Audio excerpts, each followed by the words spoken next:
قرض والا بار بار راځي او کنزلم کوي بېزتیم کوي جی او 40,200 روپۍ په 27 مئی 2024 کې ما نول شوي وي جی او دکان په دکان ګرځو بس چې چا را سره هیلپ وکړو بس ښه را سره ونه کړه بس کله 200 کله 300. بسم الله الرحمن الرحیم. ګرانو کتونکو الف خان شیرپا ویلفیر فاونډیشن د دغه بېوسه بېکسه بېڅوکه خلکو سره دغه رمضان المبارک کې دغه کومک روان کړی دی. زه وسیله جوړ شیم. زه مننه کوم د دوبۍ د ښه غرور به الله پاک د خوشحاله ساتي. تعلق یې 400 سره دی. بل فضل منان باچا هغه ډېره زیاته مننه کوم. هغه ورځ ما سره میلاو شو په دارالعلوم نعمانیه کې چې شیخ صاحب ورسره ډېره زیاته مینه کوي، شیخ ادریس صاحب، او الله دې ولا ډېرې خوشحالۍ ورکړي. بېګۍ ما ته کال وکړو او بیا یې دغه دی نو ما ورته زما دفتر ته چې کوم خلک راځي انتخایي بېوسه راځي، خو زه وله یو څیز ورکوم ستا په وجه به زه دوی کم درې به کم نو دا سیسټم به لږ ښه شي. لکه دا بابا د تغبۍ نه راغلی دی، 4 بچي معذوران دي، 4 په دې سپینه ګیره دا مزدوري کوي، د څومره وخت نه راځي دا به درته دې ووایو دې ځای نه څه څه وړلي دي دا هم درته دې ووایي. او چې موږ خو تقریبا د 15 کالو نه راځو دلته چې څه یې نو هغه راله راکوي، کله پیسې مخکې به وي، اوړه به وو، غوړي به وو، لکه دا سودا به وه، هر څه مونږ ته لکه دلته میلاو شوي دي. نن مو ته چې کوم دی نو زما هغه زوی رنګ وکړو نو هغه ویل چې راشه نو بس ما ته ویل څنګه چل دی ته به لاړ شې؟ ما یا زه به لاړ شم. هغه ویل زه نه شم تللی. دا هغه تغبۍ یې که نه؟ او جي او د خانمۍ دې وخت کې اوسي ورته زه د تغبۍ که نه؟ واه وي د تغبۍ. ستا څو بچي معذوره دي دا هم ورته ووایه که نه؟ زما 4 بچي معذوره دي، 3 زامن او یو لور، دا زما معذوره دي. بس الله سره ده، بس مزدوري کوو دغه دغه ته ناست. ګرانو کتونکو بیا دا ډېر خلک دا ځان چې دا ایماندار وي او زنانه په کیمره رالي نو دا سپینګیري خو ما د 6 کالو نه په کیمره راوسته که نه. څو پیرې به مې د ده موبایل نمبر هم ویلي، د 4 معذورانو ذکر هم کړو، ولې ده څه حق نشته چې تا ولې پیسې رالېږلې وي. داسې نه ده؟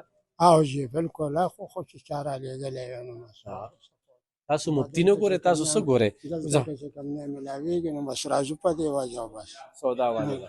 ښه څنګه یاره څه به وایې؟ الحمدلله جی. بل اوس خو ستا لورکۍ راغلې وه، دې له ما سودا ورکړې وه مسواک چې خرڅوي. او جی بس هغه راوړې بس یو ټیم 2 ټیمو شو زموږ د کور افراد ډېر زیات دي که نه چې تعداد ډېر زیات دي.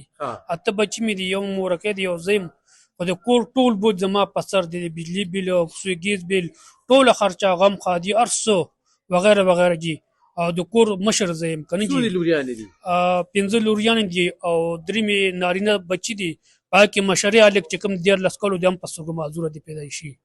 دا راته ووایي چې دا ماشومان یې روزي په دوی دا مزدوري کوي مدرسه دا د دې نه خرڅه پاتې جی دې سار سکول ته لاړ شي، بیا سار سکول نه راشي جی، بیا 3 بجې مدرسې ته لاړ شي نو 4 بجې بیا زه دې ځان سره ووتم، دا ما لاس نه نولم او دکان په دکان ګرځو بس چې چا را سره هیلپ وکړو بس ښه را سره ونه کړه بس کله 200 کله 300. که څنګه ما وختي ما عرض وکړ چې ما ته دغه شان دوکه شوې وه، هغه قرضدار او قرض والا بار بار راځي او کنزلم کوي بېزتیم کوي جي او 40,200 روپۍ په 27 مئی 2024 کې ما نول شوي وي جي.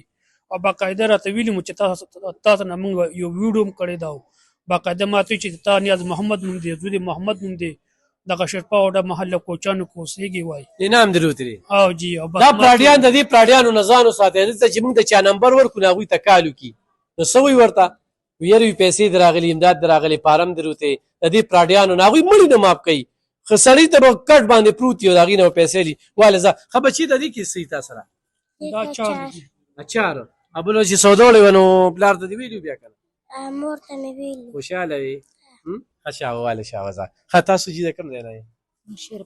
شیرپو نه. لومړی ځل هم دی؟ لومړی ځل. څو بچي دي دي؟ 15 جنکۍ او یو هلک. 15 جنکۍ او یو هلک. ښه شابه. ښه تاسو جي؟ ټاپو څویم ځل دی؟ زه خو پروس کال لکه د 6 کال نه راځم، پروس کال هم راغلم، اوس بیا راغلم لومړي ځل. څو بچي دي؟ 15. او خاوند دی؟ خاوند مې نشته. شابه ځه. ښه بچي راشه دې خواته. دا تا سره دا ماشومه ستاسو بچي مور پلار شته؟ پلار مې مړ دی او مور مې د تور زړي بیماره ده، هغه نه شو نو ما ته ویل ته لاړه شه. او د ورور او خور مې د هغوی د زړونو بیماران دي. مخکې راغلي بچي؟ مخکې نیمه راغلي یم. ښه په لومړي ځل راغلي. تا وایي چې هغه زه نه ورسه وړم هغه ماماګانو ته دعا کوه د چا چې دا څیزونه وړی ښه شابه ګرانو کتونکو دغه سلسله به روان ان شاء الله دوی له هم ورکو زموږ سره